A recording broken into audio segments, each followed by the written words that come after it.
So if you're out there trying to make a real difference in your community, you already know that funding, it can feel like the biggest wall to climb. Well, today we're going to break down the newly revised 2026 Matthew 25 grant. It's been redesigned from the ground up to help you get over that wall. So let's jump right in. I mean, let's be honest here. How many times have you opened up a grant application and just your heart sinks? The endless questions, the crazy long essays, it can feel like the process itself is designed to weed out the very people doing the most important work, especially those small, on-the-ground organizations.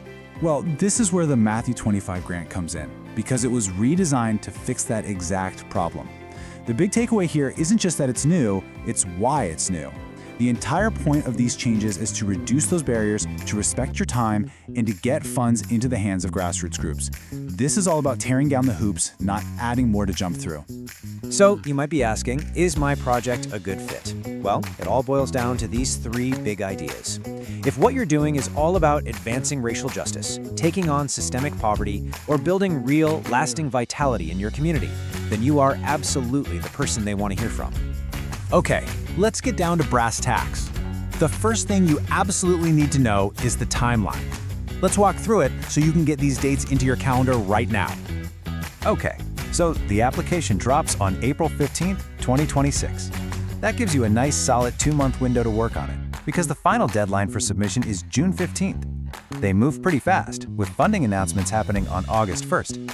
And that final report you see there for 2027, it's optional. But trust me, we're going to talk later about why planning for it now is a total game changer. Listen, if you write down only one date from this whole thing, make it this one, June 15th, 2026. That's the finish line. It's a hard deadline, no extensions. You've got to have everything in by then. All right, with the dates locked in, let's talk about the real heart of your application, the story you're going to tell. This is your chance to connect the dots between your amazing project and the grant's mission. We'll look at the three main parts of that story. So they've really broken it down into three simple key parts.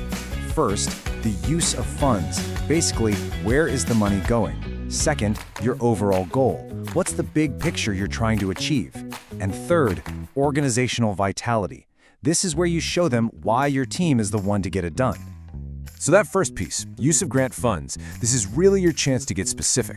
The grant committee wants to see a direct line from the money to the work you're doing to dismantle racism or end systemic poverty. And check this out.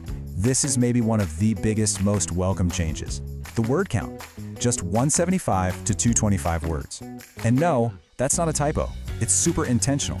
It levels the playing field, so they're focused on the power of your idea, not how fancy you can write. It's all about honoring your time. So when they say be specific, what does that actually look like? Well, instead of just writing something vague like program expenses, you break it down. You need money for staff time to lead the workshops, right? For the actual materials you'll be using. Or maybe for stipends, which is huge, by the way, to make sure people from the community can actually afford to show up and participate. The clearer that connection is, the better.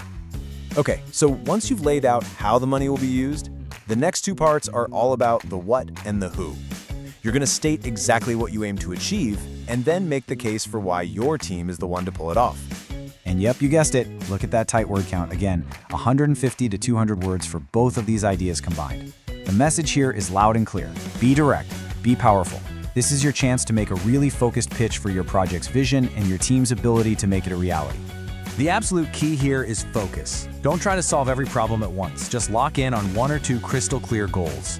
Now, they suggest using SMART language, which is just a fancy way of making sure your goal is specific, measurable, achievable, relevant, and time-bound.